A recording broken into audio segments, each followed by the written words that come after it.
That is just absolutely insane. These connectors are actually a third of the size of this Mojave Grom. Oh my God. Welcome back to, hang on, we're indoors, no hat. Welcome back to Innovation RC, guys. Today we're gonna be soldering something, and it's also gonna be a how-to and kind of review. I don't even know what to call this because I'm gonna show you guys how to solder, but we're gonna be soldering something brand new. I've never soldered this connector. It is the biggest connector I've ever seen in my life. It's pretty interesting. Let's hop into this. All right, so we are at the workbench, and as you guys can see, these are IC5, also cousins of the EC5 connector. They are 4.5mm bullets. They're pretty good on your slightly larger than average application, carrying over 140, 150 amps constant. They're decent connectors. So that's these guys. Now, what I would actually run these IC5 connectors would be like my Traxxas Rustler, my Sonic Wake, or my TLR Typhon. Now, those aren't crazy heavy duty vehicles, but they're, you know, still needing a good connector. Next step up, we have the QS8. As you guys can see, it's considerably larger, and this is gonna be the first connector that actually features an anti-spark function, I guess you can call it. So yeah, they're pretty decent. They're 8mm bullets, and they're just much larger. Now, what we would use these guys in would be much heavier duty applications. Spartan over here, and then there's Vision. These are my fastest cars that I own, and they actually run 8mm bullets, which is the same size as this. This is just a connector, but I will actually be swapping everything over to QS8 just because it's convenient, and you don't have to worry about plugging something in backwards and then kaboom. So heavier duty applications, Vision, Spartan. New guy over here, as you can see, we also have Colossus, the world's strongest RC truck. He is stacked up right over there. But yeah, so that's what these would be used for. Much heavier duty applications, 200, 300 plus amp constant applications. But at over 300 to 400 amps constant, you're going to actually kind of start melting plastic. So you need to be careful, and you got to make sure every solder joint is good. So these two guys over here are pretty much used in the high-end RC world. Very common in high-end applications.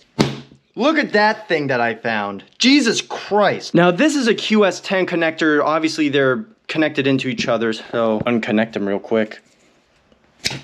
Jeez, I just hit my light. Oh my word. And you can see there's other little smaller connectors in there too, which is a good feature if you have like lights and some stuff. You don't have to go through the main portion or the main power leads. Very nice quality overall.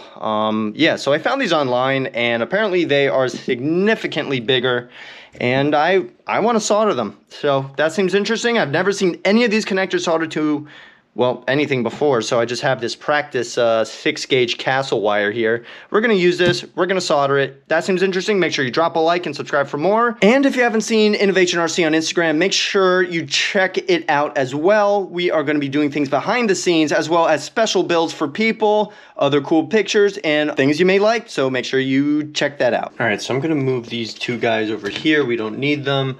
We're gonna need this wire over here. This is our practice 6-gauge wire from Castle. Biggest stuff that I've ever had, actually, and I'm pretty sure it's the biggest stuff that Castle has to offer. What a perfect application to solder this to, honestly. And even then, so this wire looks small in these connectors, but you know, why not? So we have a lead-free silver solder right over there. Our 80-watt Weller iron is heating up, and you need a lot of wattage for this. You can't use those hobby grade irons with the small little tip, only 60 watts. You need a much larger heating element as well as a larger tip to store the heat and then to deliver it to the wire. And yeah, so let's hop right into this. I'm going to show you guys the quick, easy steps. I mean, hopefully this is going to be quick and easy, but once you heat the connector up, it could actually shift the bullet out of place, and you want them to stay in place. So that's really why I'm going to be putting them in, and I'm going to want to solder this side, which is going to be the battery side. Ugh. Yeah, so as I was saying, battery side, we want to solder this side, and then here I'll just put it in now. These connectors are giving me a workout. So this side, so I'm also putting the cover on there, and then what I'm going to want to do, take my little vice grips, I'm going to merely just hold it, and I'm going to slightly pivot it up, because what you don't want to do is when you're heating up the solder, the bullet drips down. So notice how when I lay it like that, it's pivoted downward. Now that's always how I solder, and I feel it's the absolute best way, especially with QS8s. I always do this with QS8s whenever I solder. So I guess we can commence this project here. All right, so I just put my little ventilation fan over there, so whenever I solder, it blows away from me and I don't suck it up. Now, what you want to do to the wire, I'm just going to cut about maybe a 1/4 inch length of the insulation off. There we go. And there it is. So now you see the bare wire exposed. All right, now that our ironer's all heated up, now we can actually tin the wire. All right, so I positioned it over there. I'm gonna try to not get my hands in the way. You're gonna wanna put the solder on the base of the iron. And since that this wire is pretty big, what you need to do is make sure that you cover all around it, because yeah, you could tin the wire, but sometimes the solder won't flow all the way through, thus making a not good connection basically. And then once you can put solder on the ground, then you can, I mean not on the ground, on the bottom, you can actually feed the solder through the top. That's how you know you're making a good tin, and you want to do it the whole way around. And there's really no way to tell exactly unless you actually like pick it up and look all the way around. Like I see over there, not all of it is through it. So now oppositely, I want to put my iron again on the bottom. It's going to heat the whole wire back up. And you don't want to keep the heat on too long. Now that we're on the other side, make sure that we're tinned all the way through, because you also don't really want to burn the wire for the most part.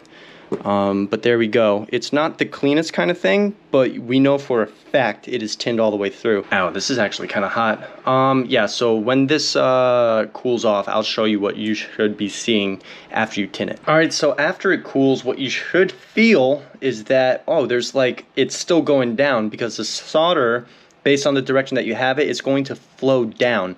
And you want it to be about 1/4 to almost 1/2 inch based on this size wire. Obviously the smaller doesn't have to be that much, but you could see how it's like, it's stiff. It's a complete right angle, because that's where the solder stopped. And with this gauge wire and what application we're using it for, this is completely fine.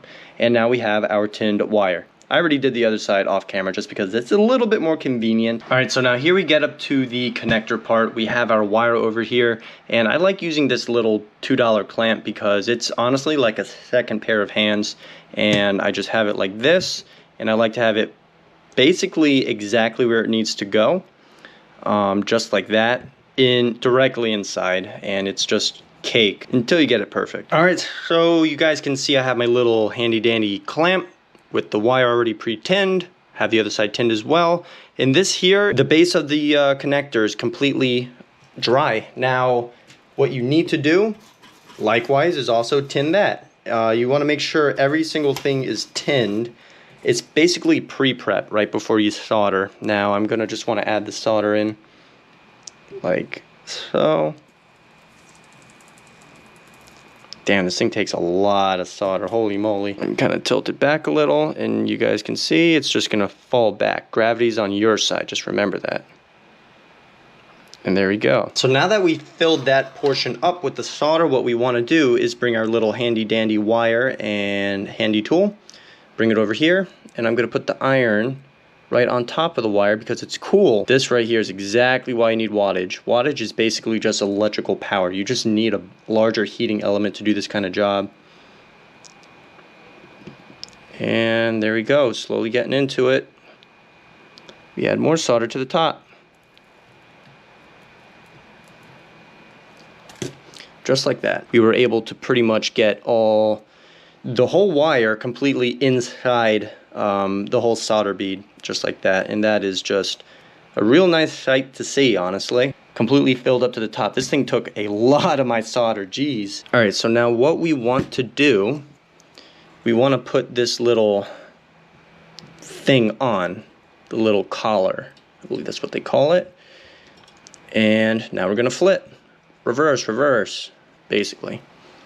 And now, oppositely, I'm doing the same. We got to make sure that the angle is right. We kind of want it actually really aggressively up.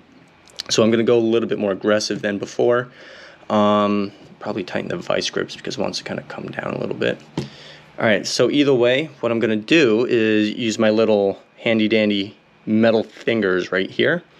And I'm actually going to, when I'm ready, point it directly like this after I tin it. Now obviously I want to tin it first because there's nothing inside. Make sure it's completely liquefied all the way in the back, and done. Out. All right, now time for the most part, the last step.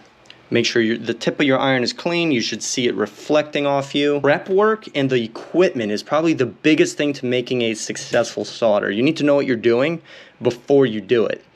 And that's just gonna help you. Now what I wanna do is pre-tin. Well, it's already tinned, but I wanna reheat this side, the wire. Make sure it's hot, just so we're not standing on top of the connector with the iron too long. Now we're gonna want to reheat the connector up. A little standoff for it. Here we go. About to go in there. Nice. Keep going, keep going, keep going, keep wiggling. I'm trying to refrain from keeping the iron inside there for too long, because you definitely don't want that. All right, here we go. Last step is to close this thing up.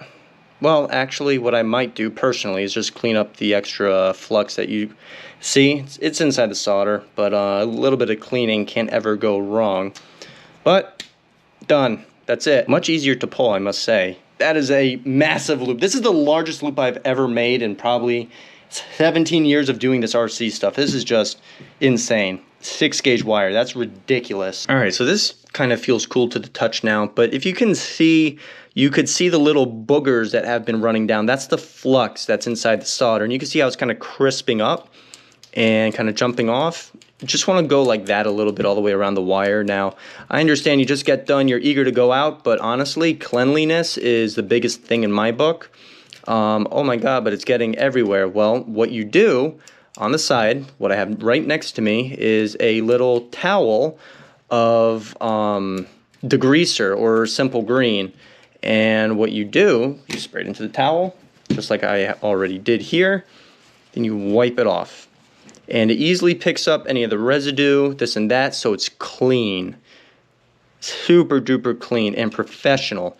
Yeah, I mean, and when you're dealing with the stuff this big, you don't even want to like cut corners at all. You want to make sure it's done right the first time. And there we go. Super duper clean, filled all the way up to the top. We have a little bit of tin over there, which is completely fine. Yeah. That's awesome. It's a lot easier to pull apart now since that I did this little looper thing, but very nice. And there we go. And when you're ready to do the other side, you just do that, and then you keep this end in right here.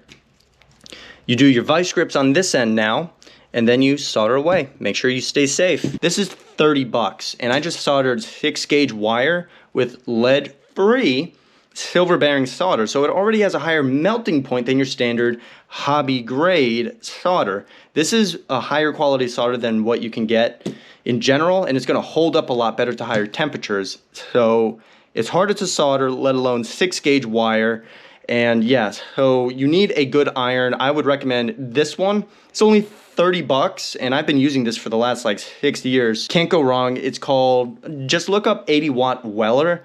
SP80NUS, that's the previous model that I had. This is just an impeccable iron. It's a sleeper. Well, we're just about done here, as I almost knocked my whole light down, punch a hole in a wall, and almost sprained my shoulder trying to get this darn connector apart. Now, if you guys enjoyed this video, make sure you drop a like and subscribe for more. I appreciate every single one of you. I almost feel naked without my hat. All right, guys, well, I hope you enjoyed, and make sure you stay safe and have a good one.